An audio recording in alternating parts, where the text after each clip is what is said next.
Hello everyone, welcome to my channel. आज मी तुमच्यासोबत शेअर करत आहे कुरकुरीत अशा पातळ पोह्यांच्या चिवड्यांची रेसिपी. हा म्हणजे सासूबाईंनी बनवलेला आहे, त्याचीच रेसिपी मी शेअर करत आहे. आता इथे लागणारं साहित्य आहे 1 किलो पातळ पोहे. हे छान निवडून उन्हामध्ये, कडक उन्हामध्ये वाळवून घेतलेले आहेत छानपैकी. त्याच्यामुळे चिवडा एकदम कुरकुरीत होतो. त्यानंतर इथे जे साहित्य आहे ते मी एका वाटीच्या प्रमाणाने घेतलेले आहे, म्हणजे साधारण आपण पाव किलोसुद्धा म्हणू शकतो. मग पाव किलो डाळे आहेत. त्यानंतर भाजलेले शेंगदाणे आहेत. आता इथे शेंगदाणे भाजून त्याची साल काढून अर्ध्या अर्ध्या असे आपल्याला करायचे आहेत. अख्खे शेंगदाण्याने एवढी छान टेस्ट आणि फ्लेवर येत नाही, म्हणून शेंगदाणे हे असे अशा प्रकारे छानपैकी अर्धे अर्धे करून घेतलेले आहेत. त्यानंतर खोबऱ्याचे काप घेतलेले आहेत पातळ असे करून. त्यानंतर बदाम आहेत, काजू आहेत, त्यानंतर मनुके, कढीपत्ता आणि साधारण पाव वाटी लसूण छानपैकी मिक्सरला फिरून किंवा चेचून घेऊ शकतो आपण, त्याने टेस्ट छान येते. जिरी, मोहरी, कढीपत्ता, मिरची, हळद, मीठ आणि थोडीशी साखर. आता चला रेसिपीला सुरुवात करूयात. इथे एका मोठ्या पातेल्यामध्ये सगळ्यात आधी पोहे घेतलेले आहेत. हे पोहे एकदम छान असे वाळवून घेतल्यामुळे हे कडक आहेत. आता ही पद्धत थोडीशी वेगळी आहे. नॉर्मली आपण पोहे जे आहे आधी छान गरम करून घेतो, पण त्यामुळे काय होतं, खूप वेळा ते पोहे एकदम बारीक होतात किंवा थोडेसे वाकडे पण होतात.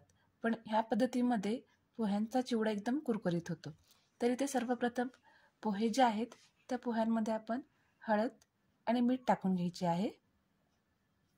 त्यानंतर एक एक असे आपल्याला सगळे पदार्थ तळून घ्यायचे आहेत. सगळ्यात आधी मंद आचेवर खोबऱ्याचे काप तळून घ्यायचे आहेत.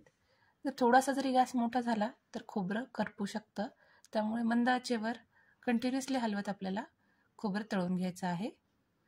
त्यानंतर शेंगदाणे जे आहेत आपण अर्धे अर्धे काप करून घेतलेले आहेत ते तळून घ्यायचे आहेत आणि लगेच त्या मोठ्या पातेल्यात टाकायचे आहेत. इथे पातेलं आपल्याला जाड बुडाचं आणि एकदम मोठं घ्यायचं आहे. शेंगदाणे तळून घेतल्यानंतर याच्यामध्ये आपण डाळी पण तळून घ्यायचे आहेत आणि हे एक एक करून पदार्थ आपल्याला डायरेक्ट पोह्यांवर टाकायचे आहेत. त्यानंतर आपल्याला काजू तळून घ्यायचे आहेत. काजू पण अगदी मंद आचेवर करायचे, कारण थोडा जरी गॅस मोठा झाला तरी काजू पण करपतात आणि टेस्ट त्याची थोडीशी करपट येते. त्यानंतर जे तेल आहे त्याच तेलामध्ये जिरी मोहरी टाकून घ्यायची आहेत आणि छान तडतडून द्यायचे आहेत. जिरी मोहरी टाकल्यानंतर त्याच्यामध्ये लगेचच थोडंसं हिंग पण टाकू शकतो आपण टेस्टसाठी. त्यानंतर इथे मिरचीचे बारीक काप करून घेतलेले आहेत, ते पण छान कुरकुरीत होईपर्यंत आपल्याला तळून घ्यायचे आहेत. मिरची टाकून झाल्यानंतर त्याच्यामध्ये आपण जो चेचलेला लसूण आहे तो मिक्सरला पण फिरून घेऊ शकतो किंवा थोडासा असा बारीक करून घेऊ शकतो. त्यानंतर कढीपत्ता, लसूण पण छान कुरकुरीत होईपर्यंत आपल्याला तळून घ्यायचं आहे. त्यानंतर कढीपत्ता पूर्णपणे कुरकुरीत होईपर्यंत आपल्याला छान परतून घेत आपल्याला तळून घ्यायचं आहे.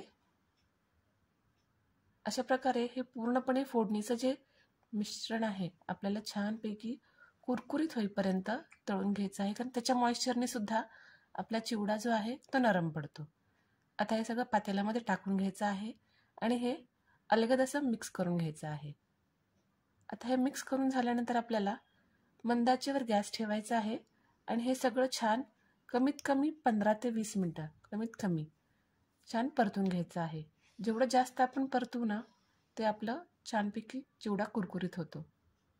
आता अशा प्रकारे जर मिक्स नाही झालं तर पातेलं असं पकडून अलगद असं आपल्याला मिक्स करून घ्यायचं आहे, एकदम अलगद, कारण पोहे नाजूक असल्यामुळे हा चिवडा आपल्याला अलगदच परतून घ्यायचा आहे.